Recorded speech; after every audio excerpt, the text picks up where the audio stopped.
Welcome to Monumental Church, located on East Broad Street between the 12th and other college streets in Richmond.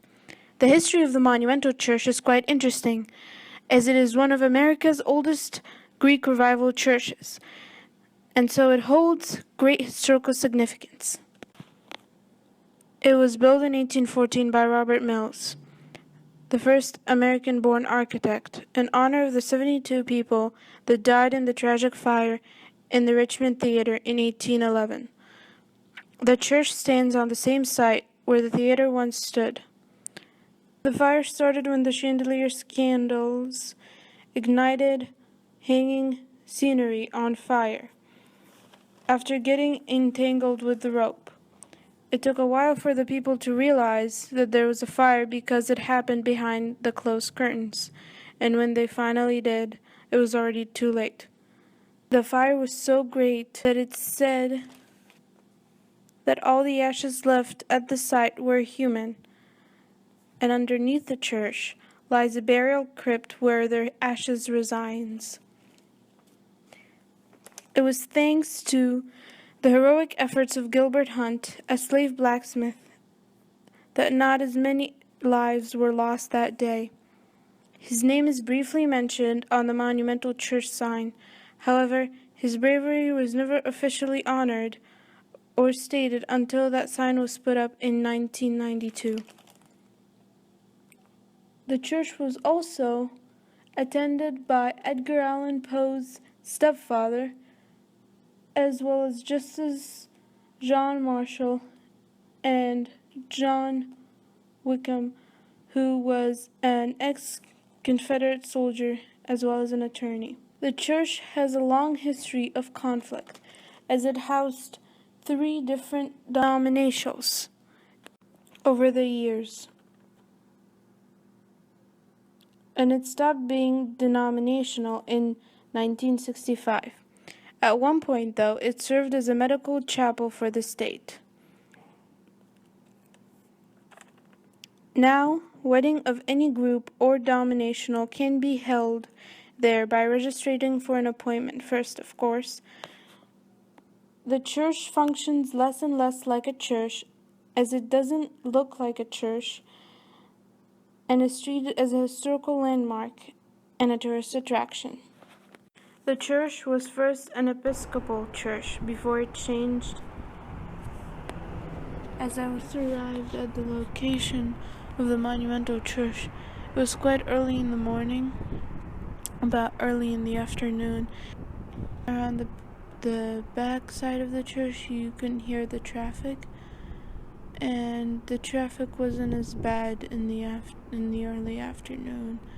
So around 2 or 3 o'clock, the traffic really started coming in, and there was a lot of commotion. There was sirens and honking cars and the sound of an airplane flying overhead, and the sound of the buses. The people at the VCU Medical Center started coming out of the building. It's the one right next to the Monumental Church, and everyone just walked past it. Nobody bothered going anywhere near it. They're just going on about their day. And honestly, the church was just completely overshadowed by the buildings surrounding it, and it didn't look or feel anything like a church. When I walked around it, there was some unmarked grave in the corner, and there were leaves everywhere. The paint was faded on some of the church. There were like pipes along the red brick walls. They looked pretty old too, like at least a couple of years old. The doors were locked, which is to be expected since visitors are not allowed until October. But the perimeter around the church was actually quite nice. There were benches around it. The benches weren't in the best conditions, but they weren't broken. And there was just one or two trash bags in the bushes. There was a lot of roots and overgrown trees and just fallen branches and at the backside of the church, and it was kind of hard to navigate through it. There was the pavement around the church, it was all cracked and it was like little hills. I looked through some of the windows. I tried to take some pictures of what the inside of the windows looked like, but I really couldn't. The side windows around the back area, they had a table, and on the table was some construction materials or tools. There was like this measuring tape, and I think there was a hammer. So they might have been doing something in there.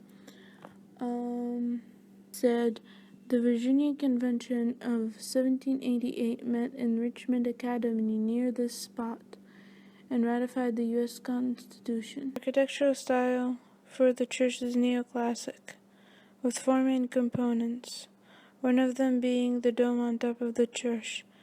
In the center of the monument for the dead is an urn. Despite the building being a church, it has a lot of Greek symbols and engravings. Some are on top of the column and as well as the ceiling. The building is filled with Greek funerary symbols, especially the urns. To be honest, the church looks more like a Greek theater than an actual church. The church is currently owned by Historic Richmond Foundation, and it's not open for public use, and it's only open on weekends to visitors, May through October. The church is registered as a National Historical Landmark, and tours have been offered since 2006. The church is also open on occasion to private corporations. During the 200-year anniversary in 2 years ago in 2014, all the donors that donated money in order to help restore and renovate the church had their names engraved in the red and gray bricks on the ground near the near important events that happened to the church. It's also worth noting that when they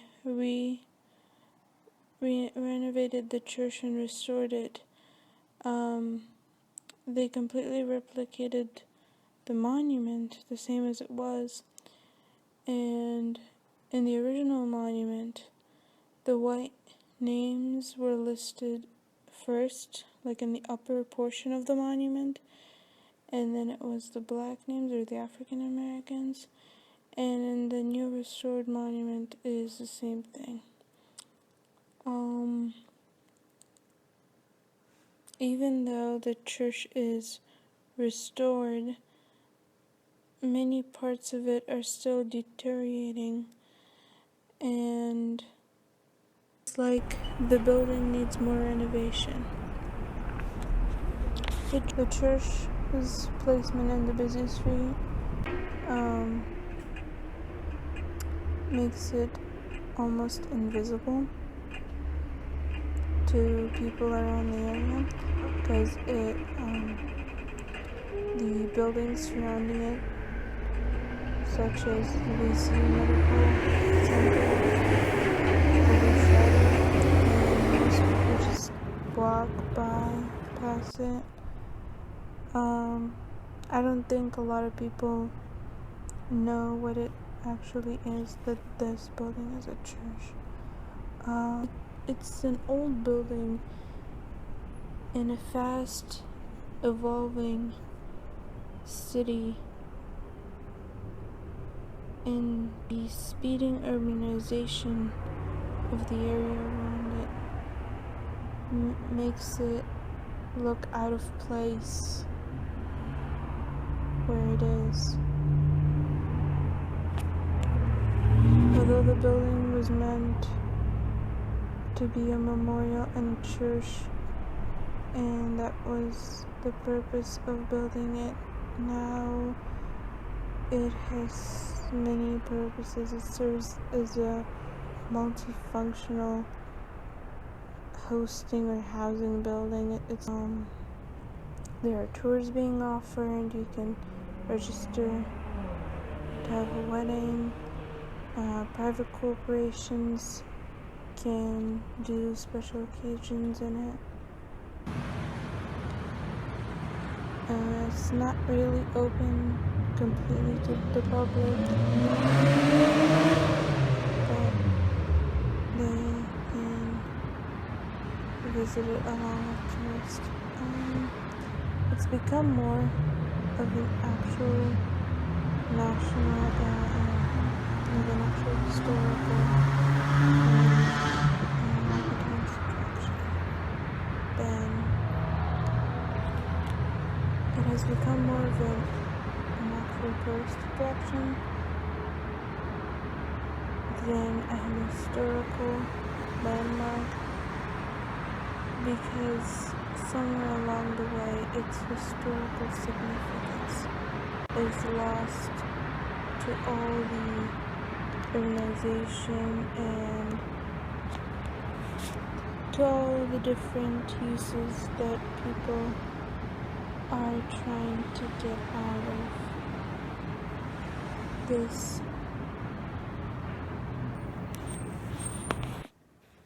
remarkable building.